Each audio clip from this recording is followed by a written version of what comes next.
એક દિવસ કામ નાખ્યો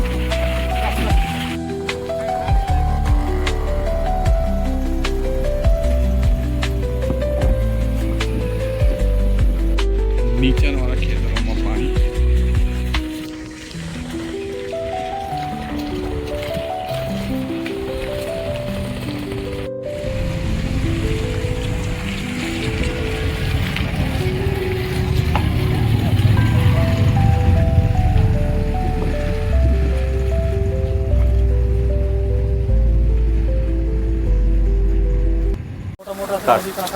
ઉપરવાસમાં વધુ વરસાદ પડવાના કારણે હાલ આજવાની સપાટી વધી ગઈ છે।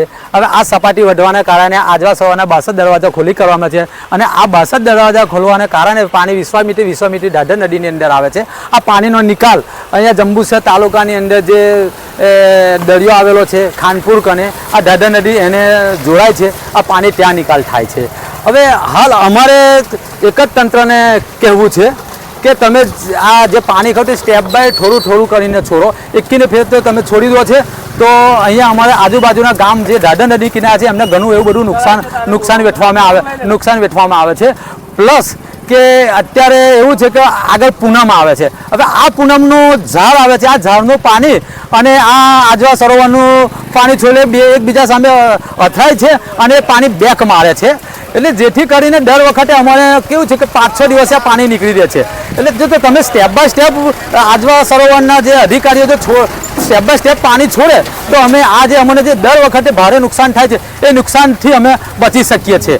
એટલા માટે કહીએ છીએ કે તમે જે પણ કંઈ તંત્ર જે સજાગ લો છે તે ખરેખર એમને અમારી વાતને કાને લેવા જેવી છે। બાકી આ રેલ તો દર વર્ષે આવે છે અને અમને નુકસાન આપીને જાય છે। આ વર્ષે પણ ખેડૂતોમાં એક ભયનો માહોલ ફેલાઈ ગયો છે, કારણ કે આ વર્ષે કપાસ સારા છે। હવે જો દર વર્ષે ફેલ જાય, આ વર્ષે ફેલ જાય તો ખેડૂત બિચારો પાયમાલ થઈ જાય એવો છે। દર વર્ષે આને નુકસાની કેટલી પડી છે? હવે સરકાર અમને આ નુકસાની પણ આપે છે। હવે નુકસાની કેટલી આપે છે? 20% 10% જેવી નુકસાની આપે છે, બાકીને અમારે નુકસાની ભરવાનું ખૂબ જ મુશ્કેલ થાય છે। જેથી કરીને ઉપરવાળાની એક જ પ્રાર્થના છે કે જો આ જે પાણી ખરું જે હવે વરસાદ જે ખમા કરે અને અમે નુકસાનીથી બચીએ એવી એક આશા કરીને બેઠા છે।